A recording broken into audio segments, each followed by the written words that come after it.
Boa tarde a todos e obrigado por aguardarem. Sejam muito bem-vindos à live de divulgação dos resultados do segundo trimestre de 2024 da Mills. Destaco aqueles que precisarem de tradução simultânea, que temos essa ferramenta disponível na plataforma.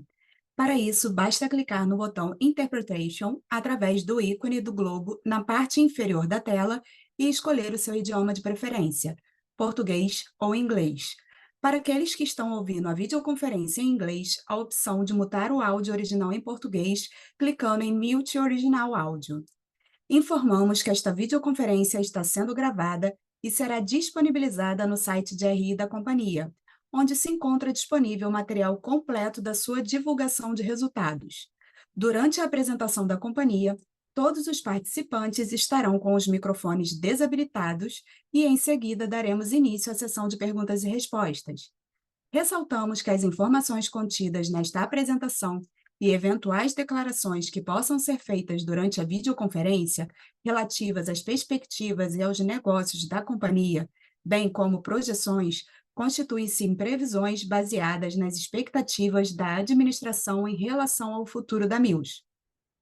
Considerações futuras não são garantias de desempenho. Elas envolvem condições macroeconômicas, riscos de mercado e outros fatores.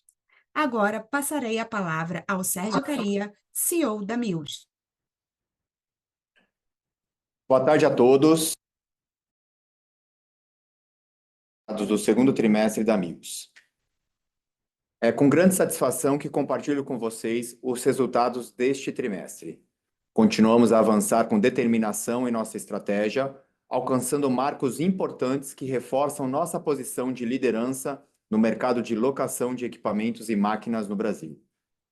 Neste trimestre, destacamos a aquisição da JM Empilhadeiras, que expande nosso portfólio e abre novas oportunidades de vendas cruzadas, aumentando a resiliência do nosso negócio e proporcionando maior previsibilidade ao fluxo de caixa. Além disso, realizamos a 9ª emissão de debêntures e concluímos com sucesso o 4º programa de recompra de ações, fortalecendo nossa estrutura de capital e criando valor para nossos acionistas. Em termos de ESG, publicamos nosso mais recente relatório anual de sustentabilidade e fomos reconhecidos pela Great Place to Work como uma das melhores empresas para se trabalhar no Brasil.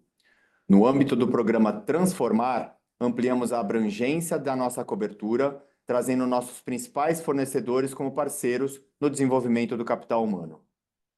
Apesar dos desafios climáticos no Rio Grande do Sul, nossos colaboradores estão seguros e nossas filiais não sofreram danos significativos. O impacto estimado foi concentrado majoritariamente em nossa unidade de leves, com uma redução estimada de cerca de 1,5% da receita líquida de locação de rental no trimestre devido a esses eventos. Dando continuidade à nossa estratégia, a companhia está sempre atenta às oportunidades de geração de valor. Assim, aprovamos na reunião do Conselho de Administração, no dia 13 de agosto, a distribuição de 17,7 milhões em juros sobre capital próprio, referente ao terceiro trimestre de 2024, e a distribuição de 32,3 milhões em dividendos intermediário, além do 5º plano de recompra de ações. Essas iniciativas são parte do nosso compromisso contínuo em fortalecer nossa estrutura de capital, reduzir custos financeiros e maximizar o valor para nossos acionistas. A seguir, a Renata vai comentar os aspectos financeiros do trimestre. Boa tarde a todos. Dando sequência no slide 4, apresentamos mais alguns destaques do período.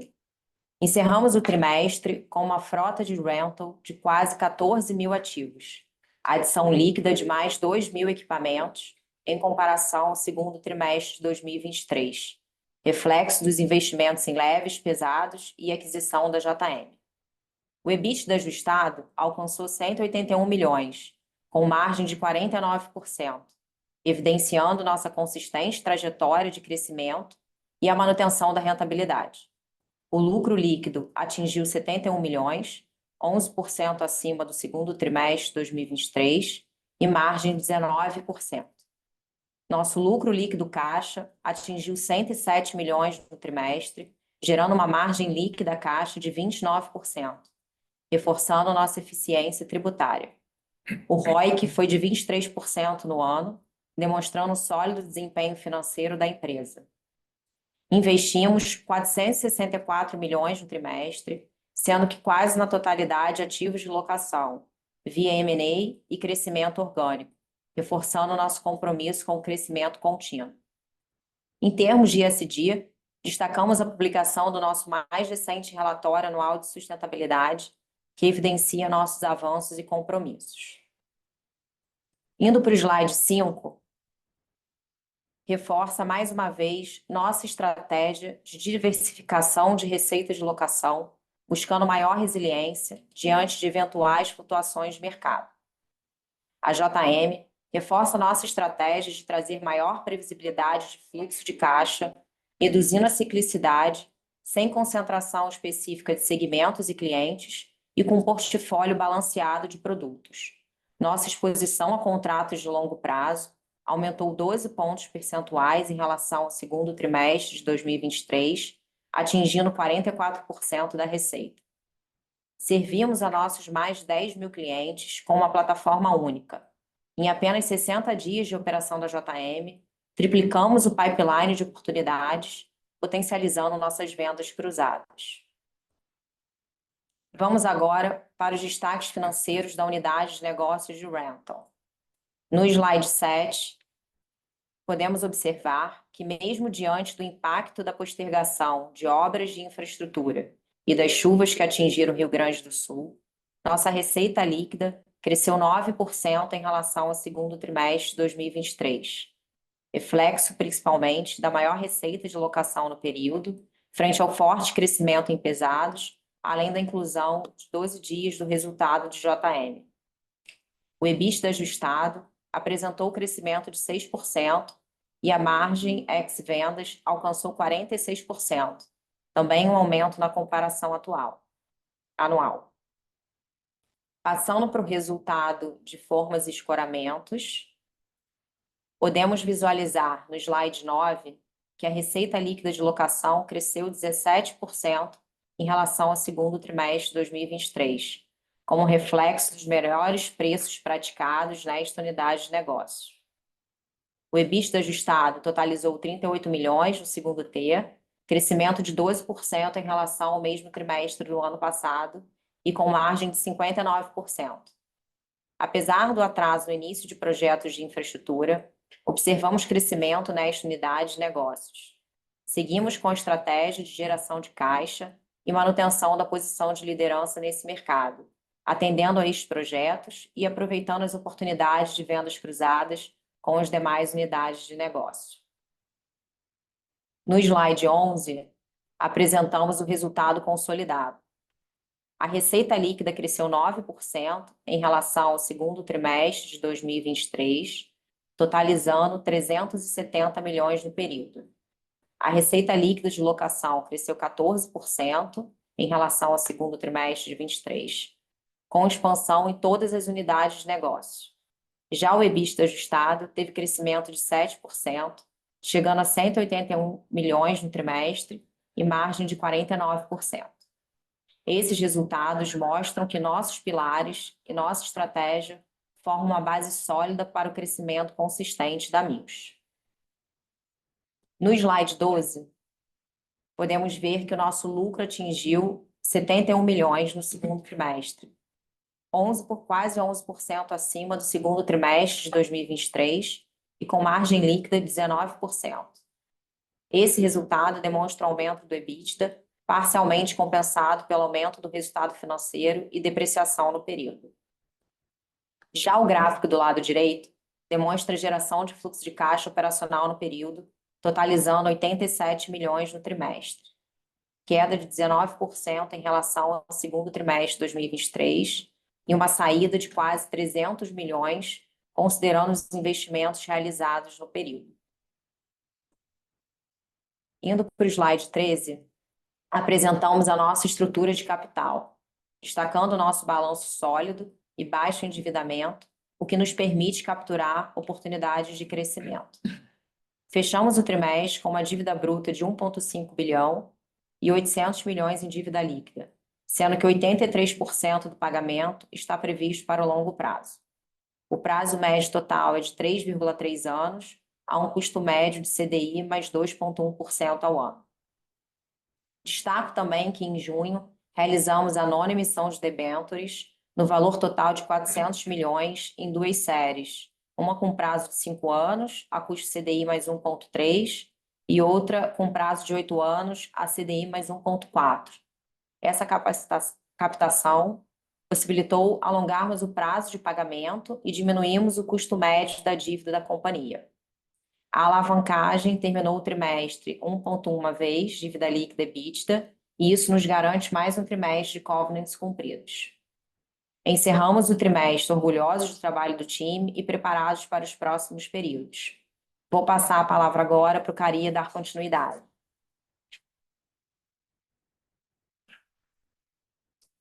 Obrigado, Renata.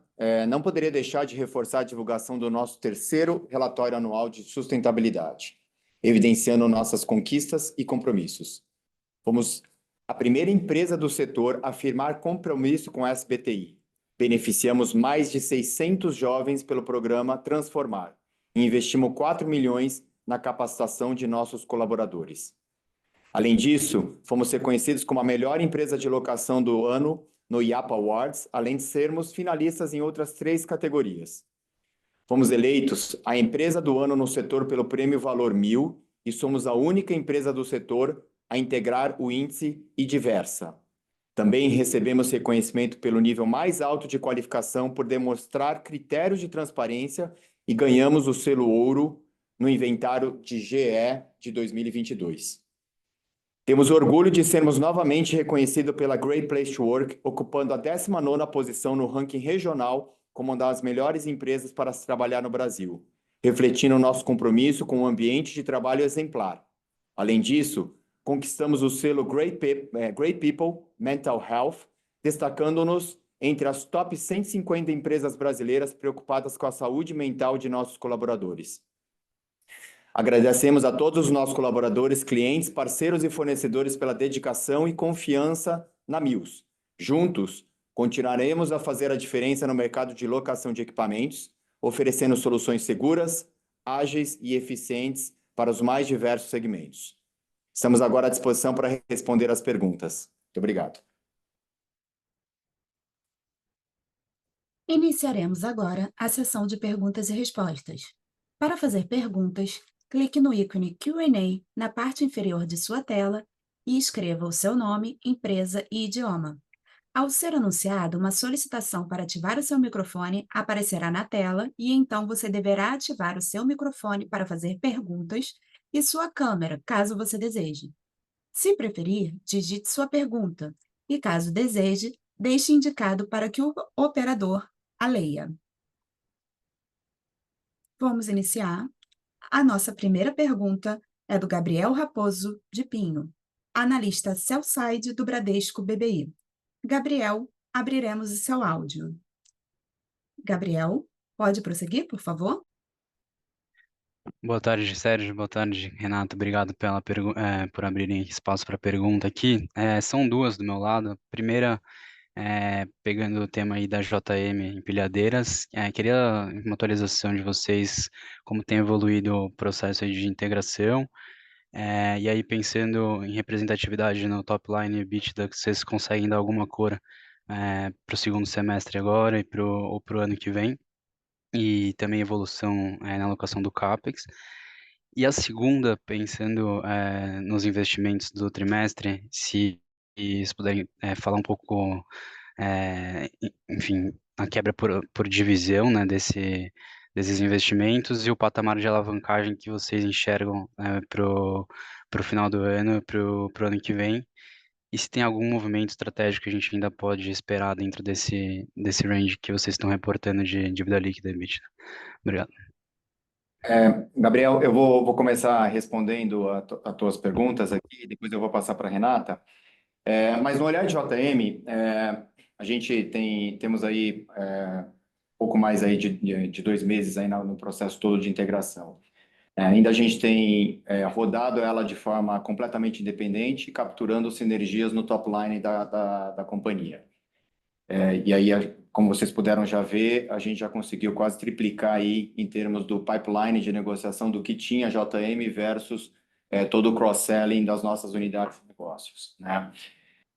E aí, no olhar em termos de CapEx, né, a gente está, obviamente, sempre buscando a melhor alocação entre as unidades de negócio. Acho que hoje, com a diversidade, o portfólio de produtos que a gente olha onde está melhor em termos de retorno sobre o capital investido para fazer as alocações de capitais, né? E aí a JM ela traz também essa oportunidade mais uma frente aí para a gente alocar o capital de forma eficiente, tá? Agora passo a palavra para a Renata aqui, falar um pouco mais de JM, segundo semestre e CapEx, né? Em relação ao CAPEX, né, que a gente realizou no segundo trimestre, tirando a parte da aquisição da JM, ele está bem equilibrado entre pesados e leves, né, frente ao crescimento que a gente está enxergando para frente. Falando de resultados de JM, eles tiveram no ano passado, né, uma receita líquida de 154 milhões, um EBITDA de 70 milhões. A gente, por enquanto, está considerando mais ou menos essa ordem de grandeza, sendo que a gente vai consolidar metade desse valor, né, que seria o segundo semestre.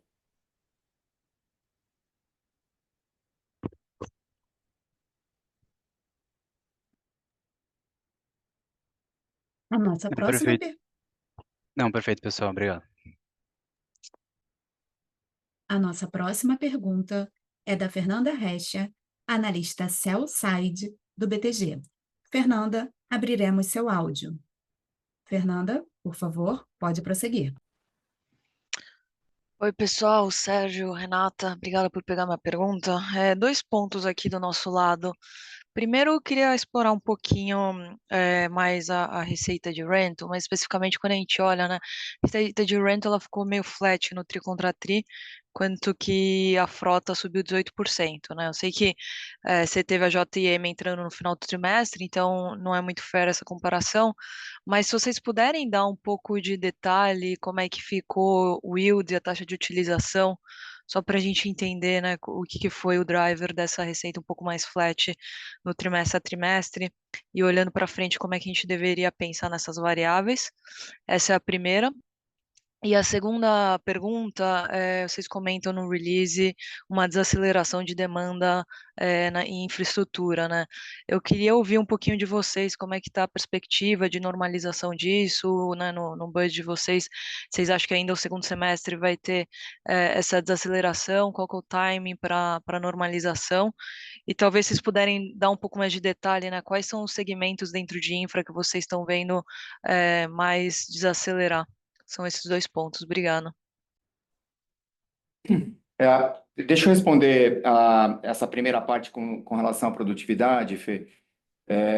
A gente no olhar de rental leves, a gente deve estar hoje girando, em termos de quantidade, quase 67% de utilização e 62% mais ou menos em termos financeiros, tá? Essa unidade de negócio. A gente sofreu, obviamente, uma queda de 1,5% no total do top line de rental, né? Rental considerando todas as nossas frentes de rental, obviamente que puxa um pouquinho a produtividade para baixo. Mas a gente, no olhar do segundo semestre, o que está acontecendo, né? Por isso vocês também puderam ver uma questão de custos operacionais um pouco mais alavancados no segundo trimestre, que tem migrado um pouco a demanda de giro para a demanda de longo prazo dos equipamentos de plataformas elevatórias, o que traz um pouco mais de custo, né? Apesar do yield, em termos de rental rate, ser relativamente mais alto, né? Os custos operacionais, dado o giro, ele intensifica um pouquinho. Então, ela aperta um pouquinho a margem. Todo o crescimento, praticamente, que a gente teve, tirando o JM, né, o efeito JM, o que traz um pouco esse impacto de produtividade, a gente entra com CAPEX, né, ou seja, eu entro com capital e eu aloco só 12 dias de faturamento, isso impacta e detrata bastante este olhar de produtividade. Mas, pesados especificamente, a gente vem alocando e vem crescendo bastante. Então, como a gente havia comentado até no primeiro trimestre deste ano, vários contratos que a gente fechou, elas foram começando a serem mobilizados ao longo desse segundo trimestre, e a gente tinha algumas expectativas com relação à mobilização de obras de infraestrutura que foram postergadas agora para o segundo semestre. E acho que puxa um pouquinho a segunda pergunta, né, no que tange a infraestrutura. A gente está com o outlook bastante positivo, né, em virtude não só do nosso negócio de pesados, plataformas elevatórias, mas também de forma escoramento para o segundo semestre. A gente imagina que todas as obras, de uma certa forma, que estavam represadas para serem iniciadas ou continuadas, elas vão rampar aí para o segundo semestre, então a gente tem uma visão otimista para investimento de infraestrutura, tá? Tá ótimo, obrigado, Caria. Bom dia aí. Obrigado. A nossa próxima pergunta é do Gabriel Rezende, analista sell-side do Itaú BBA. Gabriel, iremos abrir o seu áudio. Gabriel, por favor, pode prosseguir. Oi, Caria. Oi, Renata. Obrigado pelo espaço aqui. Aproveitando que a gente já conversou um pouco sobre top line, se vocês puderem explorar um pouquinho a dinâmica de cost savings que a gente viu nesse TRI, a melhora que vocês citaram ali, principalmente de SG&A, e como que isso deve se comportar nos próximos trimestres, ajuda bastante gente aqui. E também pegando um gancho na pergunta anterior, Caria, da Fernanda, sobre, você citou a dinâmica da companhia entrando em mais contratos ali de prazos mais longos em aluguel de leves. Queria só entender como que você tem visto a dinâmica da indústria para a linha amarela nesse sentido também. Se você está vendo os novos entrantes, players que competem com vocês migrando para formatos de contrato ali mais de longo prazo também. E também, nesse ponto, se você puder relembrar a gente como que vocês têm percebido o cenário competitivo, se houve alguma mudança aí nos últimos meses, seria ótimo também. Obrigado. Tá. Obrigado, Gabriel, pela pergunta. Eu vou responder primeiro essa questão do contrato de curto com longo prazo, depois eu passo para a Renata responder a questão do SG&A. Bom, ó, no rental leves, o que está acontecendo, ao invés dos contratos de longo prazo, está se demandando mais de curto prazo. E o de curto prazo, por ter mais giro, entra e sai com velocidade maior, impacta o custo, porque toda vez que o equipamento retorna, eu faço uma manutenção no equipamento, né, para liberá-lo de novo para uma nova locação. Então, ele aumenta um pouco o COGS, por isso que minha margem foi relativamente apertada aí nesse segundo trimestre, tá? No que tange aos nossos contratos de longo prazo, né, nosso contrato de longo prazo, vocês puderam perceber que a gente saiu de 32% para 44%, obviamente tem efeito de JM ali, mas também efeito dos nossos contratos fechados em prazos mais longos no que tange a pesados, né? A nossa dinâmica, o que a gente vem observando, né, acho que como a gente tem uma representatividade muito baixa ainda nesse mercado de pesados, tem uma oportunidade bastante grande. Nosso pipeline de negociação continua bastante robusto e bastante resiliente, né?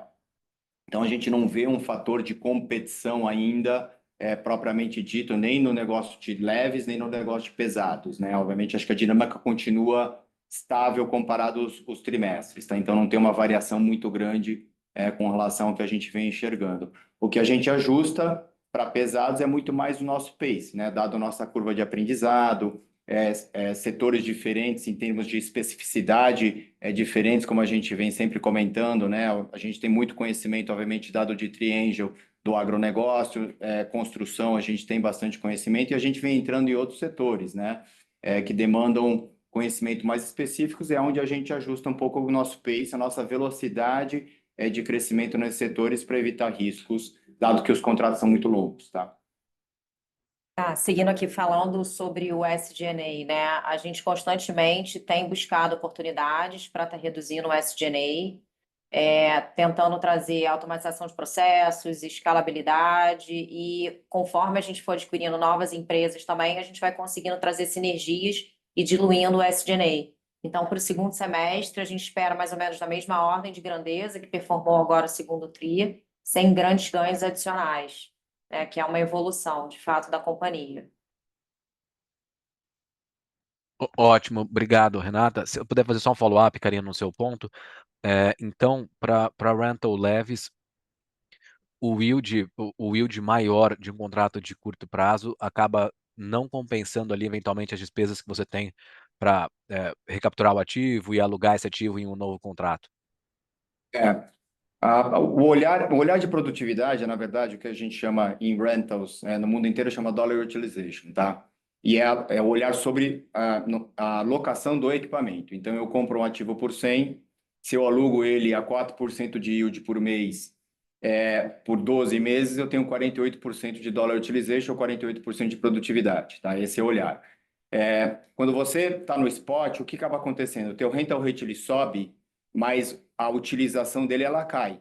Então, em termos de yield, em termos perdão, dollar utilization ou produtividade, não necessariamente ele é maior. Se você continuamente consegue alugar ela por aquele yield de uma forma mais constante, sim, você vai extrair uma produtividade maior do ativo, né? Só que ela traz custos, né? E alguns momentos, para você poder liberar isso com velocidade, o custo vem primeiro para depois vir a receita, tá? Então, ele não é casado perfeitamente. No que tange aos contratos de longo prazo, então, dado que você tem um duration mais fixado, às vezes o rental rate ele cai um pouquinho, então a produtividade ela cai, mas os custos eles são mais constantes ao longo dos períodos do contrato, né? O que dispersa um pouco o custo, entregando no final um unit economics relativamente parecido, tá? Deveria entregar um unit economics relativamente parecido. O que tivemos no segundo trimestre é um impacto um pouquinho maior, dado uma necessidade de giro e liberação de máquinas com uma velocidade um pouco maior para atender essa demanda. Tá certo, ficou claro. Obrigado, pessoal. A nossa próxima pergunta vem do senhor André Mazzini, analista sell-side do Citi. Pergunta feita por escrito. Boa tarde, parabéns pelo resultado. Da minha seria apenas uma pergunta e seria em relação à perspectiva de CAPEX da companhia para 2025. Seria ainda muito focado no segmento de rentals? Obrigado. A nossa perspectiva de CAPEX para o ano, ela não se altera, né? É claro que, dado o pipeline robusto da JM, que a gente inclusive comentou na apresentação, né? Que a gente praticamente triplicou o pipeline que a JM enxergava, né? Muito em função do cross-selling. A gente vai fazer um CAPEX orgânico também nessa unidade, mas para esse ano o valor ainda não é muito expressivo, então pode considerar o que a gente já estava estimando anteriormente. Mas acho que majoritariamente focado Focado em rental. rental, exatamente. Pesados e leves. Lembrando que para fazer perguntas, você deve clicar no ícone Q&A na parte inferior da sua tela e escrever o seu nome, empresa e idioma. Ao ser anunciado, uma solicitação para ativar seu microfone aparecerá na tela. E então você deve ativar o seu microfone para fazer perguntas e sua câmera, caso você deseje. Se preferir, digite a sua pergunta e, caso deseje, deixe indicado para que o operador a leia. A nossa próxima pergunta é do senhor Alexandre Assaf, investidor. Parabéns pelos resultados. Podem comentar sobre o ambiente concorrencial? Estamos dispostos a acomodar margens para não perder o market share atual? Peço para lerem minha pergunta, pois não consigo falar. Abraços e obrigado. Bom, Alexandre, obrigado pela pergunta. Bom, a gente acho que o ambiente competitivo não sentimos, eu cheguei a comentar aqui, uma alteração muito abrupta, né, ao longo desses trimestres, né? E aí, dado isso, a gente não tem enxergado substancialmente impacto no nosso preço de locação, né? Então, nossos yields aí, nossos preços até em reais em locação, eles permanecem estáveis, é o que a gente imagina, é o que a gente vem observando aí e estimando para o segundo semestre. Eu acho que o nosso foco aqui para dentro da organização é a gente continuar buscando a nossa diferenciação através de portfólio, ampliar a nossa cadeia de produtos para a gente aumentar essa nossa presença na prestação de serviço e locação de equipamentos, né, para os nossos clientes, buscando sempre, obviamente, equipamentos de alta qualidade, Tier 1 de equipamentos, foco na nossa manutenção, uptime elevado. É isso que a gente vem buscando como estratégia em termos de diferenciação, né? Então, eu acho que aí a consequência disso é o market share que a gente tem em termos de liderança, seja no nosso negócio de forma de escoramento, seja hoje no nosso negócio de leves, né? E é o que a gente quer galgar e continuar crescendo em termos de market share em pesados e agora em intralogística.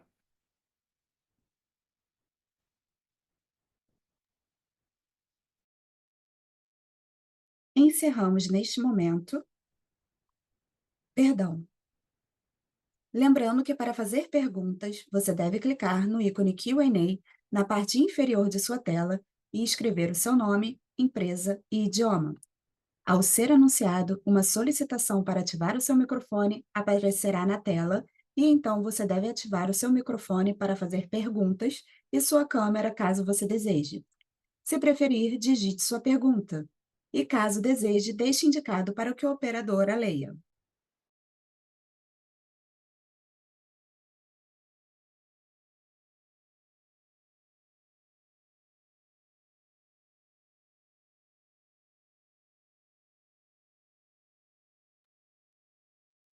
Encerramos neste momento a sessão de perguntas e respostas.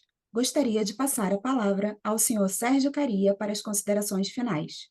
Por favor, senhor Sérgio Caria, pode prosseguir. Bom, agradecemos a todos pelo interesse e participação da nossa conferência telefônica, videoconferência aí do segundo trimestre do ano de 2024. E a nossa área de relações com os investidores aí continua à disposição para caso haja dúvidas a posteriori. Muito obrigado a todos, boa tarde.